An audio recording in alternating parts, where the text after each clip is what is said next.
أجمعين. أما بعد فأعوذ بالله من الشيطان الرجيم. بسم الله الرحمن الرحيم.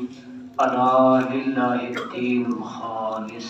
صدق الله مولانا العظيم وبلغنا رسوله النبي الكريم الأمين ونحن على ذلك لمن الشاهدين والشاكرين والحمد لله رب العالمين.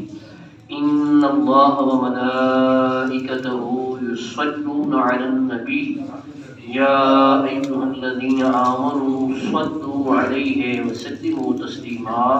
درود پاک الصلاة والسلام علیکہ یا سیدی یا رسول اللہ وعلی آلک و صحابک یا سیدی یا نور اللہ. الصلاة والسلام عليك يا رحمة للعالمين وعلى آلك وأصحابك يا شفيع المذنبين. الصلاة والسلام عليك يا إمام المرسلين وعلى آلك وأصحابك يا خاتم النبيين. رب اشرح لي صدري ويسر لي أمري واحلل عقدة من لساني يفقهوا قولي.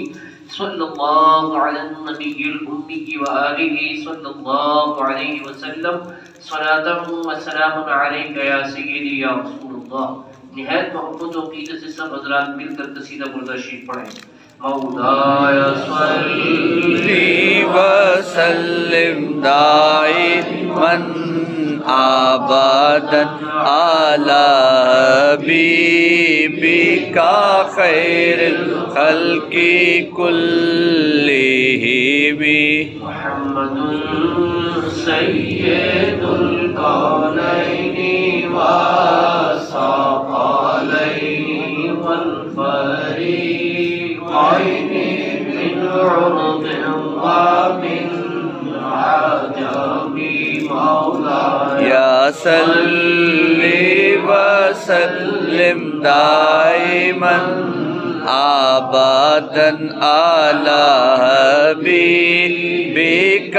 خیر خلق کلہم. والحبيب الذي ترجى شفاعته لكل قول من الأهوال مقترم.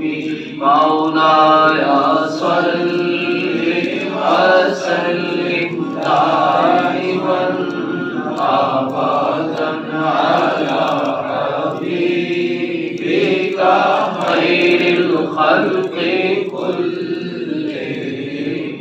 ثم الرضا عن أبي بكر وعن عمر وعن علي وعن عثمان ذي الكرم.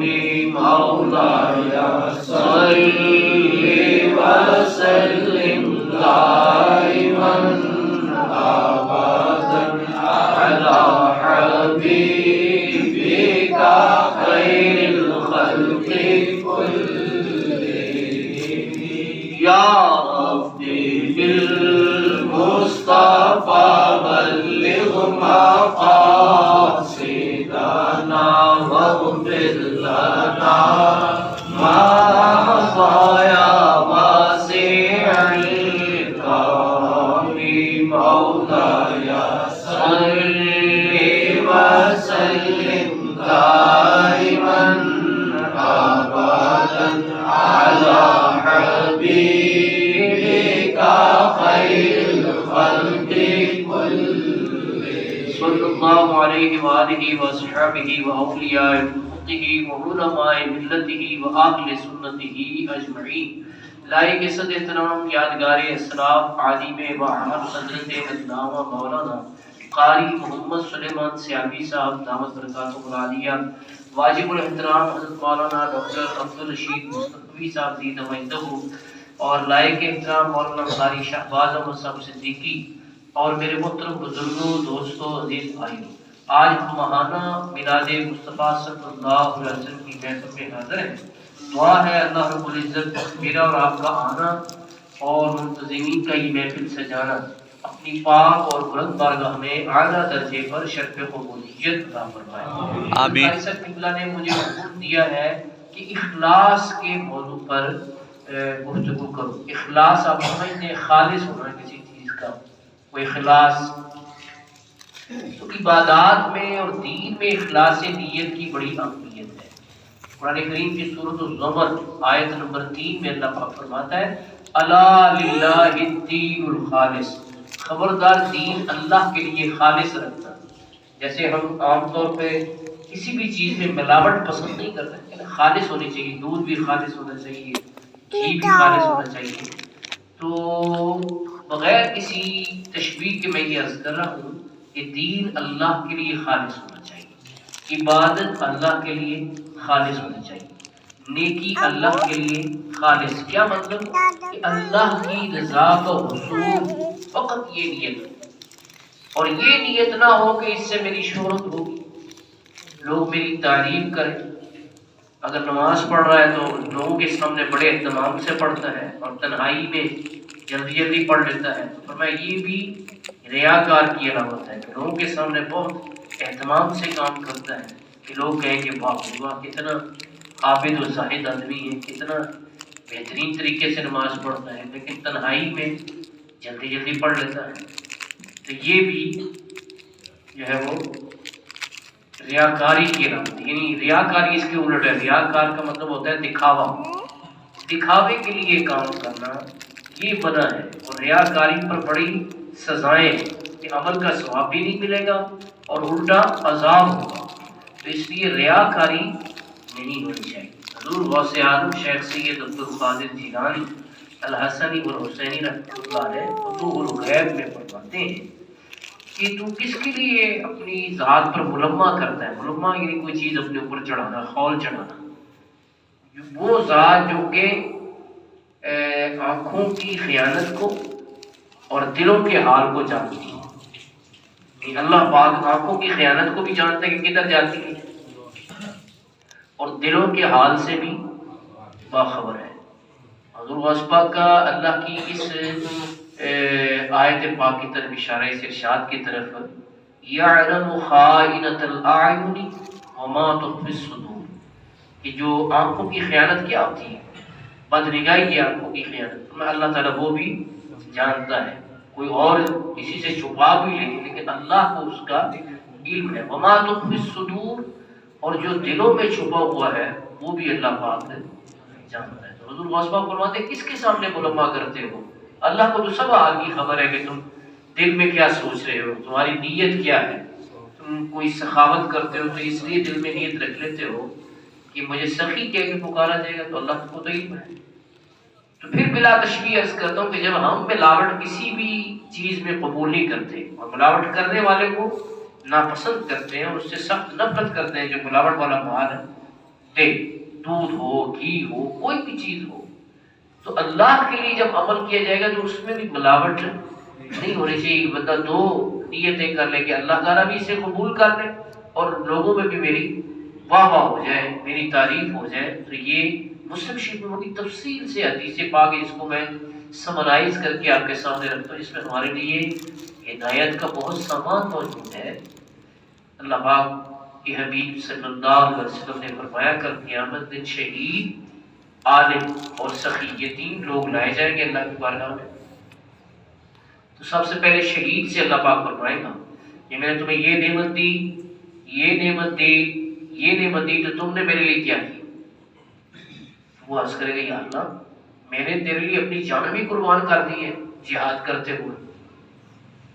اللہ پاک فرمائے گا نہیں، تو نے جان اس لیے قربان کی تھی کہ لوگ تجھے بہادر کہیں، تو سو کہہ لیا گیا ہے، تو اب میرے پاس تمہارے لیے کچھ نہیں ہے، اور حکم ہوگا اسے دوزخ میں پھینک۔ یعنی جس نے جان تک قربان کر دی ہے تو اخلاص نیت نہ ہونے کی وجہ سے وہ شہادت کا عمل بھی مقبول نہیں ہوا۔ اچھا، اس کے بعد عالم کو لایا جائے گا کہ اس کو بھی اللہ پاک فرمائے گا میں نے یہ نعمت دی، تمہیں علم دیا ہے، تمہیں یہ دیا، تمہیں یہ، تم نے میرے لیے کیا کیا؟ اور کہا کہ اللہ میں نے تیرا علم پڑھا، پڑھایا، قرآن پاک کی میں نے تلاوت کی، لوگوں کو سکھایا۔ تو اللہ پاک فرمائے گا نہیں، تو نے اس لیے علم پڑھا پڑھایا کہ تمہیں عالم کہا جائے، اور تم نے قرآن پاک کی تلاوت اس لیے کی تاکہ تجھے قاری کہا جائے۔ تو اس لیے تمہارے لیے آخرت میں کوئی حصہ نہیں ہے۔ اور اسے بھی دوزخ میں پھینک دی جائے. استغفراللہ. یہ مسلم شریف میں حدیث پاک ہے, one of the 6 authentic books of حدیث. اور کیسی یہ آئی اوپننگ ہے, آنکھیں کھول دینے والی ہے. تو آپ دعائیں دیں ان بزرگوں کو جو اس قسم کے موضوعات سلیکٹ کرتے ہیں جس میں میری اور آپ کی اصلاح ہو جائے. ٹھیک ہے نا. عام طور پر تو آج کل ہماری محافل کے موضوعات کے یہ موضوع ہے ہی نہیں. حالانکہ دیکھیں کہ اتنے سے بڑے اکارت جا رہے ہیں نیت درست نہ ہونے کی وجہ سے, اخلاص نیت نہ ہونے کی وجہ سے یہ بات برباد ہو رہے ہیں. اب سخی کو بلایا جائے گا, اس کو بھی اللہ پاک فرمائے گا میں تمہیں یہ نعمت دی, یہ نعمت دی, یہ نعمت دی, تم نے میرے لیے کیا کیا؟ یا اللہ تو نے مجھے مال دیا, میں نے تیرے راستے میں خرچ کیا, میں نے غریبوں کی مدد کی, میں نے یہ کہ وہ اپنے کام کی مائیں گے کہ اس کام میں میں نے مال خرچ کیے. تو اللہ پاک فرمائے گا تو نے میری رضا کے لیے مال خرچ نہیں کیا تھا, تو نے اس لیے خرچ کیا تھا کہ تجھے سخی کہہ کے پکارا جائے. تو سخی کہہ لیا گیا, یعنی دنیا میں تجھے بڑا سخی کہا گیا کہ بڑا خرچ کرتا ہے. تو اب کہ آخرت میں تمہارے لیے کچھ نہیں ہے, اسے بھی دوزخ میں پھینک دی جائے گی. تو اس لیے اس حدیث پاک سے یہ پتہ چل رہا ہے کہ اخلاص نیت کی کس قدر اہمیت ہے.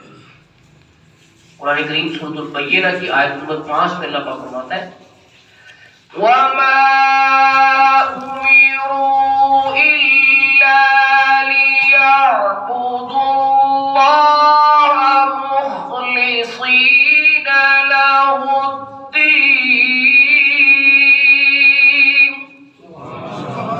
یہ حکم دیا گیا ہے کہ اللہ تعالیٰ کی عبادت کریں صرف اسی کے ہو کر, مخلصین لہ الدین. مخلصین مخلص کی جمع ہے, یعنی اسی کے ہو کر خالص اسی کے لیے عبادت کرو, اس سے کوئی اور نیت نہ کرو. اگر زکوٰۃ دینی ہے, نماز پڑھنی ہے, روزہ رکھنا ہے, حج کرنا ہے, تو ان سارے کاموں میں نیت اللہ تعالیٰ کی رضا کے لیے ہونا چاہیے. جی حضرت علی مرتضیٰ شیر خدا رضی اللہ تعالیٰ جہاد کے دوران ایک کافر سے لڑ رہے تھے, اس پہ آپ نے قابو پا لیا. شیر خدا مشکل کشا ہے, قابو پا لیا, اس کے سینے بیٹھ کے اور اس کی گردن کاٹنے لگے نا, تو اس نے آپ کے چہرے پر تھوک دیے نفرت سے, یہ شخص میری جان لے رہا ہے, منہ پہ تھوک دیا. آپ نے قابو پانے کے بعد اسے چھوڑ دیا تو اٹھ کھڑا ہوا اور اس نے کہا کہ آپ تو بڑے تجربہ کار, شجاع اور بڑے بہادر آدمی ہیں, تو یہ تو میں نے کبھی دیکھا ہی نہیں کہ قابو پا جانے کے بعد پھر کوئی چھوڑ دے, تو آپ نے کیوں مجھے چھوڑ دیا؟ آپ نے فرمایا کہ جب تم نے چہرے پر تھوکا میرے چہرے پر, تو میرے دل میں ذاتی غصہ بھی شامل ہو گیا. میں تمہیں مر اور سخت طریقے سے قتل کروں. تو جب میں نے اپنے اس ارادے پر غور کیا تو اس میں میرے ذاتی غرض شامل ہو رہی تھی. جو میں تمہیں پہلے قتل کر رہا تھا وہ اللہ کی رضا کے لیے تھا, کہ جب تم نے میرے چہرے پر تھوکا تو اس میں میرے ذاتی غصہ بھی شامل ہو گیا. تو میں نے یہ بات پسند نہیں کی کہ میں وہ کام کروں جس میں میری ذاتی غرض بھی شامل ہو, میرا سارا عمل اللہ کے لیے خالص ہونا چاہیے, اس لیے میں نے تمہیں چھوڑ دیا. تو آپ نے جو اسے فرمایا اس کو حضرت مولانا روم رحمۃ اللہ علیہ مثنوی میں یوں نظم کیا کہ شیر حقم نیستم شیر ہوا فعل من بردین من باشد گواہ. سبحان اللہ. میں ہوا و ہوس کا شعر نہیں ہوں, میں خدا کا شعر ہوں, میں حق کا شعر ہوں. اور میرا یہ کام جو ہے یہ میری اس نیت پر گواہ ہے کہ میرا جو ہے نا دین یہ ہے کہ عبادت صرف اللہ کے لیے ہونی چاہیے. اس بات سے متاثر ہو کے وہ کافر کلمہ پڑھ کے مسلمان ایسے ہیں جو خالص اللہ کے لیے عبادت کرتے ہیں, اور جی مخلص لوگ ہوتے ہیں ان پر شیطان بھی حاوی نہیں ہو سکتا. بے شک شیطان بھی حاوی مخلص لوگوں پر جن کی نیت میں اخلاص ہے. قرآن کریم میں شیطان نے جب اللہ پاک کی بارگاہ میں یہ گستاخانہ جملہ عرض کیا کہ میں تیری عزت کی قسم لوگوں کو گمراہ کروں, قال فبعزتک لأغوینہم اجمعین, اس نے کہا کہ تیری عزت کی قسم میں سب کو گمراہ کروں گا. لیکن وہاں پر اس نے بھی کہہ دیا الا عبادک منہم المخلصین, سوائے وہ تیرے بندے جو مخلص بندے ہیں, جو خالص تیری عبادت کرنے والے ہیں, ان کو میں گمراہ نہیں کر سکتا. اس کو بھی پتا تھا کہ میری پاور ان پر نہیں چلے گی.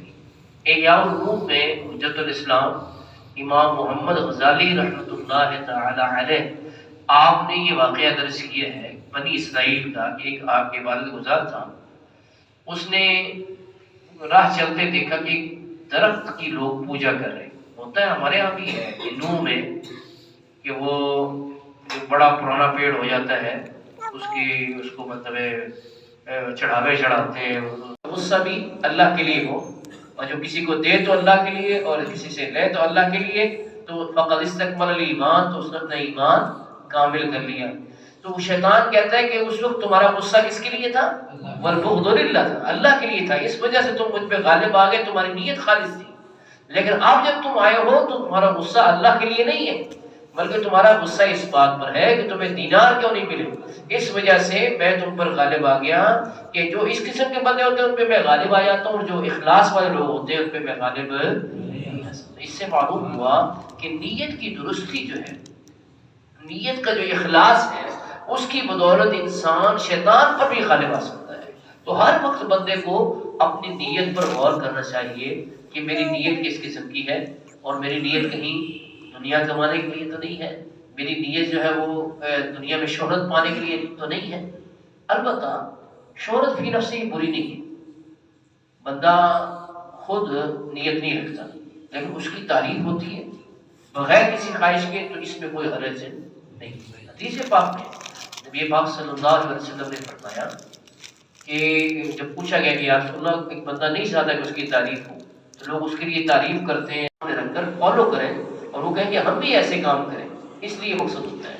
ٹھیک ہے نا، مگر نہ وہ دوسرا جواب بڑا زبردست ہے کہ بندے کو تعریف جو ہے وہ دنیاوی زندگی میں تکلیف دیتی ہے، نقصان پہنچا سکتی ہے. یعنی اس کی تعریف ہوئی تو وہ بھول گیا، اس میں انانیت آ گئی، خود غرضی آ گئی، شہرت کی خواہش آ گئی. لیکن جب وہ پردہ کر جائے گا تو پھر تو اس کی تعریف ہو تو اس کو کیا نقصان ہو سکتا ہے. فوت ہونے کے بعد تو بلکہ پلہ حسنات پہ رکھی جائے گی تعریف.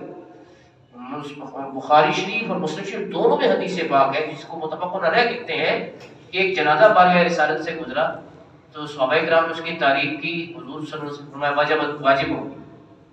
کچھ ہی دیر کے بعد ایک اور جنازہ گزرا، صحابہ کرام علیہ رضوان نے اس کی تنقیص کی اور اس کی برائیاں بیان کی، حضور صلی اللہ علیہ وسلم نے فرمایا واجب ہو گئی. تو حضرت سیدنا عمر فاروق اعظم رضی اللہ تعالی عنہ یا رسول اللہ کیا چیز واجب ہوئی؟ فرمایا جس کی تم نے تعریف کی اس پر جنت واجب ہو گئی، اور جس کی تم نے برائی بیان کی اس پر دوزخ واجب ہو گئی. کیوں؟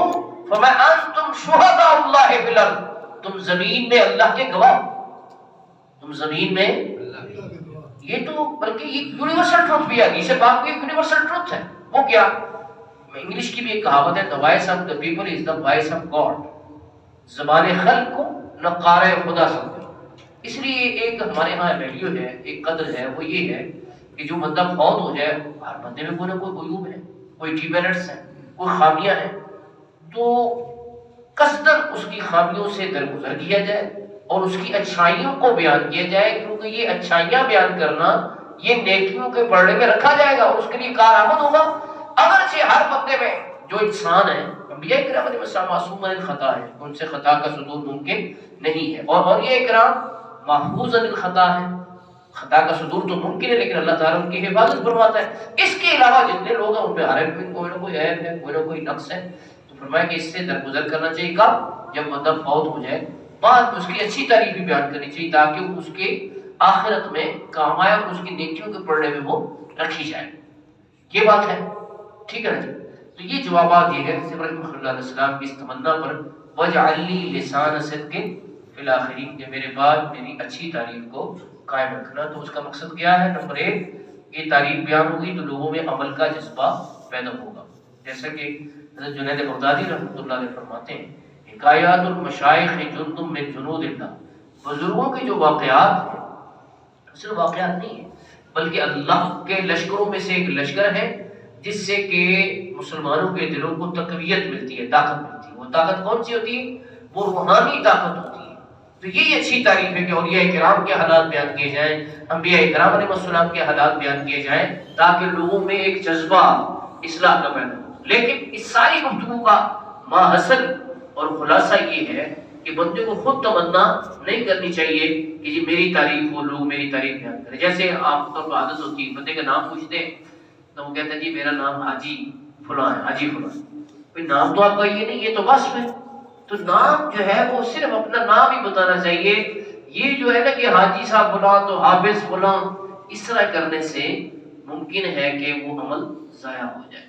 ٹھیک ہے نا، وہ عمل کا اظہار چاہتا ہے. جی ایسی ایک واقعہ مشہور ہے کہ دو بندے سفر کر رہے تھے تو ایک نے کہا چلو ٹھیک ہے تعارف ہونا چاہیے. حدیث پاک میں بھی تعارف پڑھاؤ کیونکہ قیامت والے دن یہ تعارف بھی کام آئے. ایسے اجنبی نہیں رہنا چاہیے، مسلمانوں کو آپس میں تعارف پڑھانا چاہیے کہ نام کیا ہے اور کس کا بیٹا ہے. اس سے فرمایا محبت بڑھتی ہے اور قیامت والے دن یہ تعارف کام آئے گا. ٹھیک ہے. تو اس نے پوچھا کہ آپ کون ہیں؟ اس نے کہا میرا نام حاجی محمد رفیق ہے، حاجی رفیق میرا نام ہے. چلو ٹھیک ہے، بڑی اچھی بات ہے. آپ کا کیا نام ہے؟ انہوں نے کہا میرا نام نمازی شفیق ہے. یہ کیا بات ہوئی بھی، نمازی شفیق تو آج تک نہیں سنا. انہوں نے کہا جی آپ نے کتنے حج کیے؟ انہوں نے کہا ایک حج کیا. انہوں نے کہا آپ ایک حج کرنے سے حاجی رفیق ہو گئے ہیں، تو میں 5 نمازیں پڑھ کے نمازی شفیق نہیں پڑھ سکتا؟ میں روز میں 5 پڑھتا ہوں تو میں نمازی شفیق نہیں پڑھ سکتا. اس کو پھر سمجھ آئی کہ ہاں بھائی بات تو ٹھیک ہے کہ 5 مرتبہ نماز روز پڑھے تو وہ نمازی نہ پڑھ سکے اور ایک مرتبہ حج کر کے وہ اپنے آپ کو حاجی کہتا پھر. ٹھیک ہے جی. تو اس طرح سے عمل کی تشہیر سے بچنا چاہیے. عبادت کو اللہ کے لیے خالص رکھنا چاہیے.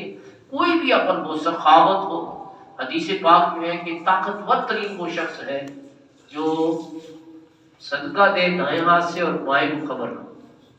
یعنی یہ ایک محاورہ ہے کہ اس قدر اس کو خفیہ رکھے. جی یہ سب سے طاقتور آدمی ہے جس نے شیطان کی تمام چالوں کو ناکام بنا دیا ہے اور وہ سخاوت سے کوئی بھی دنیاوی غرض نہیں رکھتا. اس طرح بہادری شجاعت ہے جس کا ذکر ہو رہا تھا. مسلمہ بن عبد الملک بہت بڑے مجاہد ہوئے ہیں، اموی دور میں ہوئے. وہ روم میں جہاد کر رہے تھے کسی شہر کے باہر. اس وقت جیسے لاہور کی دیوار ہوتی تھی تو اس دور میں بھی فصیل یعنی دیوار تھی، بہت بڑی دیوار تھی. تو وہ جیسے اس کو پار کرنے لگتے یا دروازے کی طرف جاتے اوپر سے وہ تیروں کی بارش کرتے تھے. تو بڑی پریشانی تھی کہ یہ کیسے شہر فتح ہوگا. تو ایک سپاہی نے رات کے وقت ایسا حکمت عملی لڑائی کہ اس نے فصیل کے اندر سوراخ کیا اور لوگوں کو مطلع کیا کہ ادھر سے ہم داخل ہوتے ہیں، ادھر سے فوج داخل ہوئی، شہر فتح ہو گیا. رات کے اندھیرے کی وجہ سے پتہ نہ چلا کہ یہ کام کس نے کی. شہر فتح ہو چکا تھا. مسلمہ بن عبد الملک انہوں نے جو ہے، لوگ مسلمہ پڑھتے ہیں اس کو، یہ درست نہیں ہے، مسلمہ کا نام ہے، مسلمہ بن عبد الملک. انہوں نے کہا کہ وہ کون سپاہی ہے جس نے یہ ہماری فتح کی راہ ہموار کی تھا، اس کی زیارت کرنا چاہتے ہیں. رات کے اندھیرے میں پتہ نہیں چلا تو کوئی بھی نہیں نکلا. یہاں تک کہ انہوں نے اللہ کا واسطہ دیا کہ میں سمجھتا ہوں کہ آپ اپنی نیکی کو چھپانا چاہتے ہیں لیکن ہم بھی تعارف حاصل کرنا چاہتے ہیں اور پتہ کرانا چاہتے ہیں کہ کس طریقے سے آپ نے فصیل میں نقب لگائی. تو اللہ کا واسطہ وہ سپاہی مجھے ضرور ملے. تو کہتے ہیں کہ وہ مجلس برخاست ہو گئی، کوئی بندہ بھی ظاہر نہ ہوا. تو یہ کہ ایک سپاہی ان کو صبح فجر کے وقت ملا اور اس نے کہا کہ جی میں اس سپاہی کو جانتا ہوں لیکن شرط یہ ہے کہ آپ نہ اس کا نام پوچھیں گے نہ اس کا قبیلہ پوچھیں گے. نام کیا ہے، قبیلہ کیا ہے اور کہاں کا رہنے والا، یہ تینوں سوال اگر آپ نہ کریں تو پھر میں اس سپاہی کے بارے میں آپ کو بتا دوں گا. اور وہ بھی اس لیے کہ آپ نے اللہ کا واسطہ دیا ہے کہ اللہ کا واسطہ وہ سپاہی مجھے ضرور ملے. جی تو آپ نے تینوں شرطیں مان لی کہ نہ نام پوچھوں گا، نہ اس کے والد کا نام پوچھوں گا اور نہ ہی اس کا علاقہ پوچھوں گا کہ کہاں کا رہنے والا ہے. تو پھر وہ مجھے بتا دیں کہ کون ہے سپاہی. انہوں نے کہا وہ سپاہی میں خود ہوں، وہ سپاہی میں خود ہوں. کبھی یہ تم اتنا چھپانا کیوں چاہتے ہو؟ فرمایا اس لیے کہ میں یہ چاہتا ہوں کہ میرے اس عمل کی جزا صرف آخرت میں ملے، اس عمل کا صلہ مجھے صرف آخرت میں ملے، دنیا میں مجھے کہیں اس کا صلہ نہ دے دیا جائے. اہل اللہ جب کوئی نعمت آتی ہے تب بھی شکر کے ساتھ ساتھ یہ بھی سوچتے ہیں کہیں ہماری نیکیوں کو دنیا میں صلہ نہ دے دیا گیا.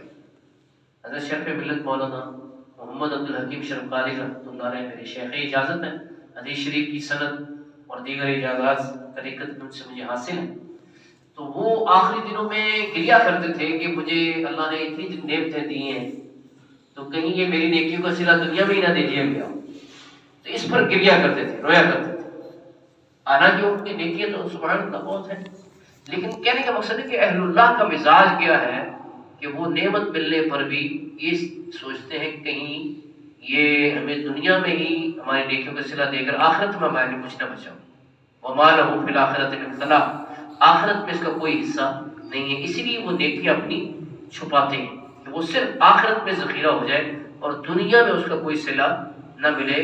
کہ تعریف جو ہے، تعریف وہ بھی ایک قسم کا صلہ ہوتی ہے، وہ کچھ نہ بھی ملا جائے عوض اور معاوضہ کچھ بھی نہ ملے نیکی کا، لیکن اگر تعریف ہو جائے تو وہ تعریف بھی جو ہے سمجھتے ہیں کہ یہ بھی ایک قسم کا جزا ہے، جیسا کہ قرآن کریم میں انما نطعمکم لوجہ اللہ لا نرید منکم جزاء ولا شکورا، کہ ہم یہ جو تمہیں کھانا کھلاتے ہیں، یطعمون الطعام علی حبہ مسکینا ویتیما واسیرا، مسکین کو، یتیم کو اور قیدی کو جو کھانا کھلاتے ہیں تو کاہے کے لیے کھلاتے ہیں؟ انما نطعمکم لوجہ اللہ، ہم تمہیں کھانا کھلاتے ہیں اللہ کی رضا کے لیے، لا نرید منکم جزاء ولا شکورا، کہ ہم تم سے کوئی بدلہ بھی نہیں چاہتے جزا اس فعل کی، اور نہ ہی شکورا، شکریہ بھی نہیں چاہتے، یہ شکریہ بھی اگر ادا کر لو کوئی ایک قسم کا صلہ ہو جائے گا، اور ہم یہ چاہتے ہیں کہ ہماری نیکی آخرت کے لیے خالص ہو جائے۔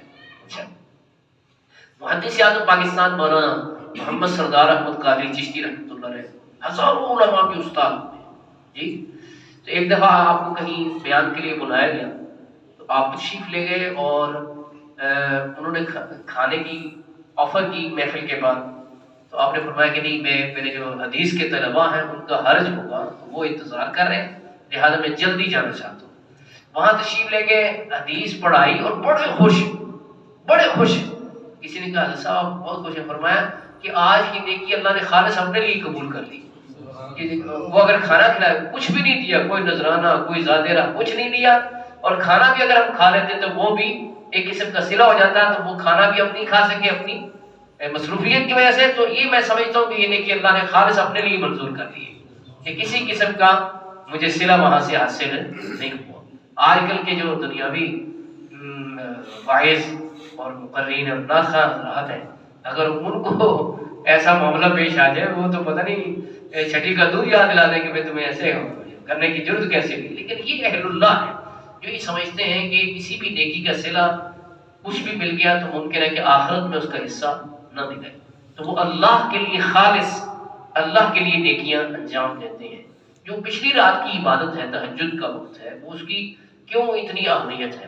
اس کی وجہ یہ ہے کہ اس وقت کوئی بندہ اور دیکھ نہیں رہا، تو وہ ریاکاری کا جو چانس ہے وہ کم سے کم ہے، تو اس وجہ سے جو ہے اس کا رتبہ زیادہ ہے، تہجد کی نماز کا رتبہ زیادہ ہے۔ اللہ تعالیٰ ہمیں اس میں اٹھنے کی اور اپنی یاد کرنے کی توفیق عطا فرمائے۔ تو لیکن بات لوگ پھر بھی اس میں کوئی نہ کوئی ریاکاری کا عنصر لے آتے ہیں، خود سے بتا دیتے ہیں، اظہار کر دیتے ہیں، ایک چھپی عبادت کو ظاہر کر دیتے ہیں، تو ممکن ہے کہ وہ بھی ریاکاری میں شامل ہو جائے۔ جی، روزے کو کیوں حدیث پاک میں صوم لی وانا اجزی بہ، روزہ میرے لیے ہے اور میں خود ہی اس کی جزا دوں گا۔ اس پر یہ سوال اٹھتا ہے کہ کیا نماز اللہ کے لیے نہیں، زکوٰۃ اللہ کے لیے نہیں ہے، حج اللہ کے لیے نہیں ہے، دیگر تمام صدقات و عبادات و خیرات وہ اللہ کے لیے نہیں ہے، وہ تمہاری عبادت اللہ کے لیے ہے، تو پھر روزے کے بارے میں خاص طور پہ اللہ نے کیوں فرمایا کہ روزہ میرے لیے ہے اور میں خود ہی اس کی جزا دوں گا؟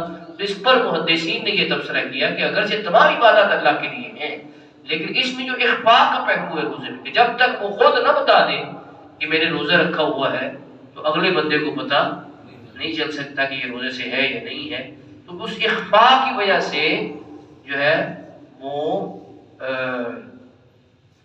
جو ہے اللہ نے فرمایا کہ روزہ میرے لیے ہے اور میں خود ہی اس کی جزا دوں۔ حضرت علامہ خادم حسین رضوی رحمۃ اللہ علیہ کے جو شیخ خواجہ عبد الواحد حاجی پیر صاحب، مجھے بتایا الحاج محمد نعیم طاہر رضوی صاحب جو کہ چیئرمین ہیں کنز الایمان سوسائٹی کے، وہ ہر سال امام احمد رضا کانفرنس کیا کرتے تھے الحمراء میں، اور انہوں نے مجھے خود یہ بات بتائی کہ حاجی پیر صاحب ہر ہماری کانفرنس میں تشریف لاتے تھے، تو میں نے حیرت سے سوال کیا کہ میں بھی تقریباً ہر کانفرنس میں ہی حاضر ہوا ہوں جو آپ نے الحمرہ حال میں کرائی ہے. کوئی اکا دکا کوئی چھوٹ گئی ہو تو چھوٹ گئی ہو، لیکن میں نے تو کبھی بھی اس کے مندوبین میں اور سٹیج پر تشریف فرما شخصیات میں ان کو نہیں دیکھا. اس کی کیا وجہ ہے؟ ان کا جب ہم ان کو دعوت دینے جاتے تھے تو وہ پہلے ہی شرط کر لیتے تھے کہ میں سامعین میں بیٹھوں اور میرے آنے کا کسی کو بتانا نہیں، میرے آنے کا کسی کو بتانا نہیں ہے کہ میں آیا ہوں. اگر آپ نے بتا دیا تو پھر میں آپ کی محفل میں نہیں آئے گا. تو وہ ہر کانفرنس میں تشریف لاتے تھے، سامعین میں بیٹھے رہتے تھے، اور ہمیں جو کہ وعدہ کیا ہوتا تھا کہ ان کے آنے کا کسی کو ذکر نہیں کرنا. تو اس وجہ سے وہ مطلب ہے کہ وہ سلسلہ چلتا رہا کہ رحلت تک وہ آتے تھے، سامعین میں شرکت کر کے تشریف لے جاتے. کہنے کا مقصد یہ ہے کہ اس طرح سے اپنی نیکی کو خالص رکھنا اللہ کے لیے. آپ نے دیکھا ہوگا ہمارے قاری سلیمان سیالوی صاحب اسٹیج پر تشریف نہیں رکھتے، اشتہار پر نام نہیں آنے دیتے. تو یہ وہ پرانے بزرگوں کی ادائیں ہیں کہ بھئی نام نہ لکھو ہمارا، کہ اللہ کے ہاں نام ہو جائے وہی کافی ہے. جی تو ریاکاری سے بچنا یہ ہمارے بزرگان دین کی تعلیمات میں سے ایسے. غوث اعظم شیخ عبد القادر جیلانی رحمۃ اللہ علیہ کے خطبات کی جو 3 کتب ہیں جو آپ کے صاحبزادوں نے اور مریدین نے سن کر لکھی، ایک فتوح الغیب ہے، ایک جلاء الخاطر ہے، اور ایک اور ہے الفیض الربانی، الفتح الربانی والفیض الرحمانی. یہ 3 کتب ہیں، لیکن ان کے تمام خطبات کا جو محصل اور خلاصہ نکلتا ہے اس میں اکثر میں آپ نیت پر زور دے رہے ہیں کہ نیت میں اخلاص ہونا چاہیے. نیت میں میں دیکھ کر حیران ہو گیا ہوں کہ وہ بار بار ہر خطبے کا محصل اس پر آتا ہے کہ نیت تمہاری درست ہونی چاہیے. ایک جگہ آپ فرماتے ہیں یہ قول جو ہے اس سے سخت مجھے بھی جو ہے وہ ایک توجہ کی توفیق بھی نہیں. فرمایا ریاکار اپنے کپڑے پاک کر لیتا ہے لیکن اس کا دل ناپاک ہوتا ہے. یہ تو ممکن ہے کپڑے اچھے صاف ستھرے پاک پہن لیں لیکن اس کے دل میں کیا ہوتی ہے؟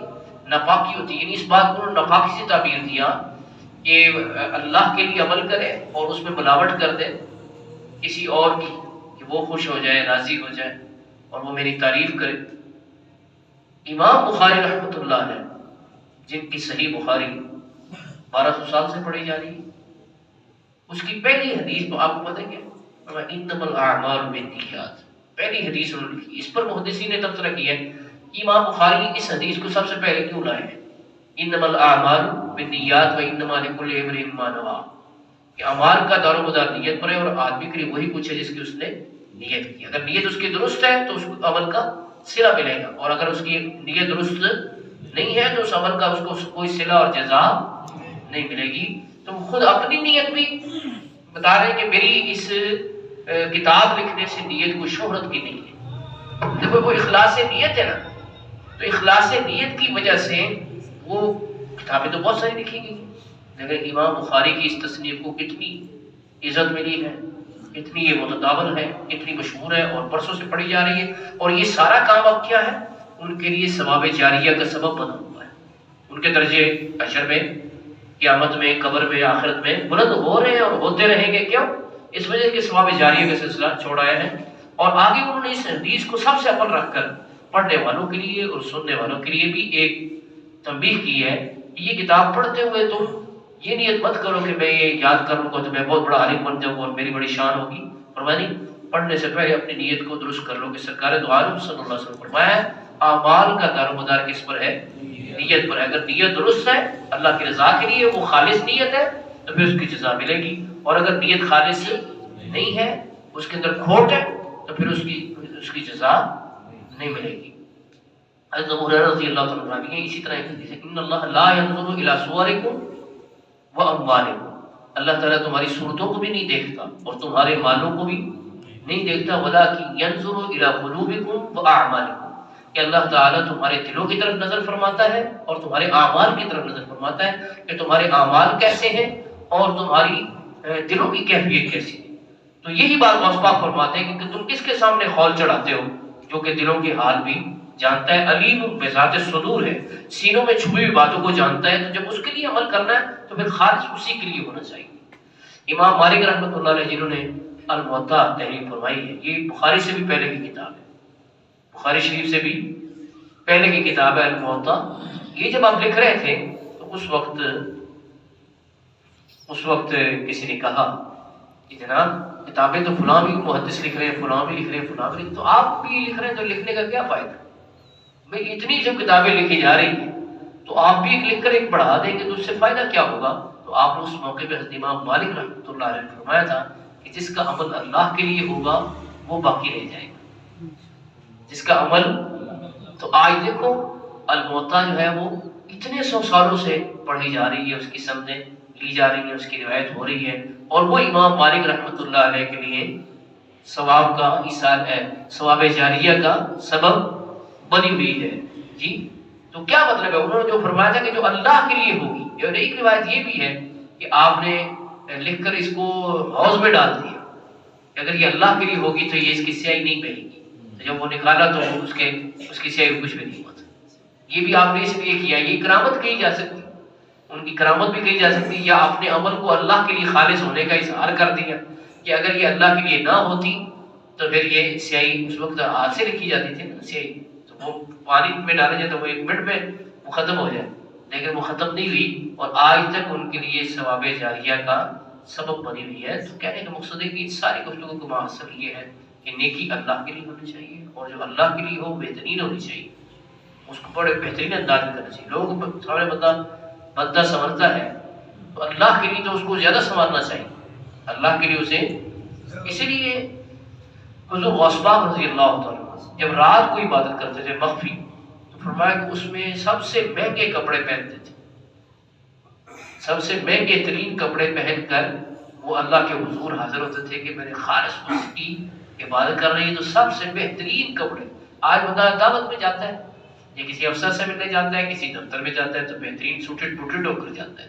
یہ بھی ایک عرض میں کرنا چاہوں گا کہ جب مسجد میں آتا ہے تو اکثر دیکھنے میں آتا ہے کہ لوگ ایک بنیان پہن لیتے ہیں، ایک شلوار پہن لیتے ہیں، ہوتے سوتے. ایک تو ہے بندے کے پاس ہو نا، اس کو تو معافی ہے نا، جس کے پاس ہے ہی نہیں اس کو تو معافی. لیکن تو ہوتے سوتے ایک شلوار اور ایک بنیان پہن کے مسجد میں آئے، اس کا مطلب ہے کہ اس نے اللہ کے گھر کو بڑا ایزی فیل کی ہے. میں اللہ کے گھر جاؤں، رشتے داروں کے گھر جائے، بادشاہ کے پاس جائے، افسر کے پاس جائے تو بن ٹھن کے سنور کے جائے، اور جب اللہ کے گھر جائے تو بنیان پہن کے شلوار پہن کے چلا جائے، نکر پہن کے چلا جائے. تو اس کا مطلب کہ اس نے سب سے ہلکا اللہ کے گھر کو سمجھا. تو یہ اللہ کے گھر کی اہمیت سب سے زیادہ. قرآن کریم میں اللہ فرماتا ہے یا بنی آدم خذوا زینتکم عند کل مسجد، کہ اے آدم کے بیٹو اپنی زینت دو جب مسجد کو جاؤ. تو مسجد میں جاتے ہوئے زینت جتنی ہو سکتی ہے، بیوٹیفائی ہو سکتا ہے، وہ کرنا چاہیے تاکہ اللہ کے گھر کی اہمیت پتہ چلے. ایک بزرگ کے حالات میں لکھا ہے کہ وہ مسجد سے نماز پڑھ کے نکلے تو وہیں پر بادشاہ کا بلاوا آ گیا کہ بادشاہ نے طلب کیا ہے. تو آپ وہاں سے پڑھے، اور جب بادشاہ کے پاس پہنچے تو اس دور میں یہ ایٹیکیٹ تھا کہ بادشاہ کے دربار میں بڑا امامہ باندھ کے جانا ہوتا تھا.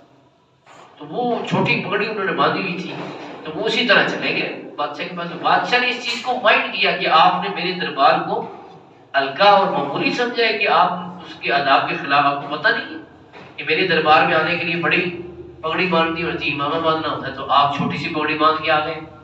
تو انہوں نے کہا کہ آپ اپنے قاصد سے پوچھیں یہ مجھے کہاں ملا. انہوں نے کہا جی مسجد کے دروازے پر. تو کہتے ہیں ایک دفعہ تو میرے ذہن میں آئی بات کہ بادشاہ کے پاس جا رہا ہوں تو بڑی پگڑی باندھ کر جاؤں، اس کے دربار کے ایٹیکیٹس میں سے ہے.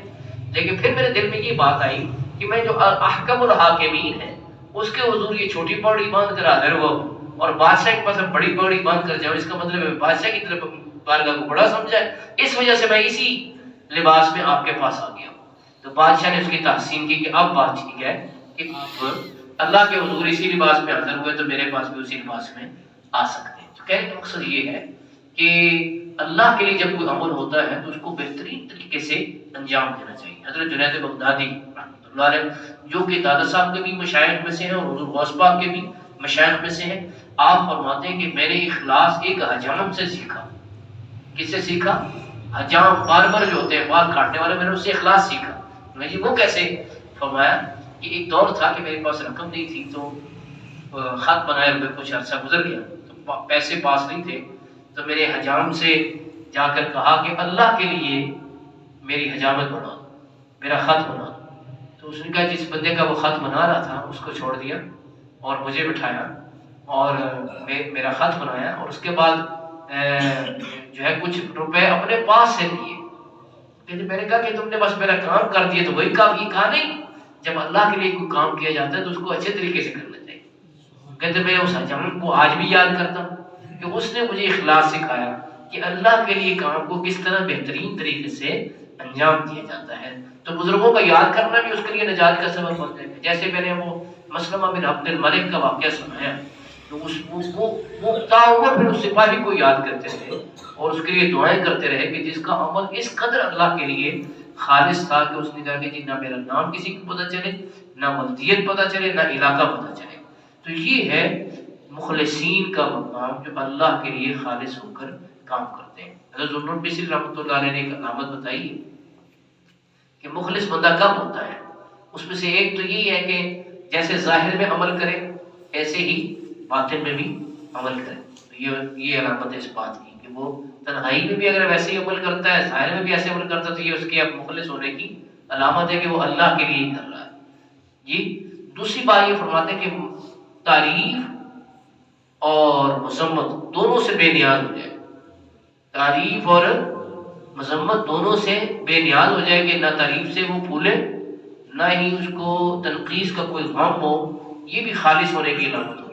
تو اس کا عمل اللہ کے لیے خالص ہوگا، اس کو کسی کی تعریف اور کسی کی ملامت کی پرواہ نہیں ہے. جیسے کہتے ہیں وَلَا يَخَافُونَ لَوْمَةَ لَائِمٍ ذَلِكَ فَضْلُ اللَّهِ يُؤْتِيهِ مَن يَشَاءُ. وہ کسی ملامت کرنے والے کی ملامت کی پرواہ نہیں کرتے. یہ اللہ کا فضل ہے، وہ جس کو چاہتا ہے اسے عنایت فرماتا ہے.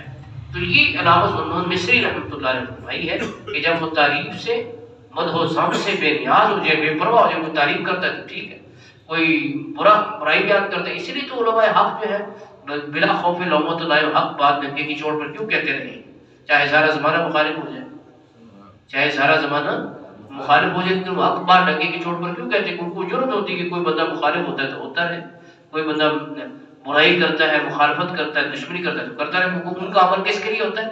اللہ کے لیے ہوتا ہے. اس وجہ سے وہ کسی کی پرواہ نہیں کرتے. آئین جمع مرداں حق گوئیو بے باقی، اللہ کے شعروں کو آتی نہیں روباہی.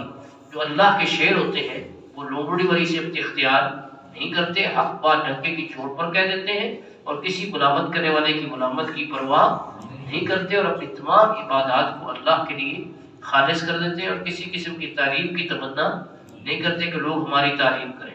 تو اس ساری گفتگو کو ماحصل اور خلاصہ یہ ہے کہ ہمیں اپنی عبادات کو اللہ کے لیے کرنا چاہیے اور ہمارے نیت کو درست ہونا چاہیے. حدیث پاک پر اپنے گفتگو کو میں سمیٹتا ہوں. سرکار دو عالم صلی اللہ علیہ وسلم فرمایا نیت المومن خیر من عملہ. مومن کی نیت اس کے عمل سے بہتر ہے. مومن کی نیت اس کے عمل سے کیوں بہتر ہے؟ اس پر بھی مفسرین اور محدثین نے بہت سا کلام کیا ہے کہ عمل سے بہتر کیسے. اور عمل سے اس لیے بہتر ہے کہ نیت اس نے کی، کسی نیک عمل کی نیت کر لی لیکن اسے انجام پانے کا موقع نہیں ملا، وہ عمل نہیں ہوا، تو اس کو نیت پر ہی ایک نیکی کا ثواب مل جاتا ہے.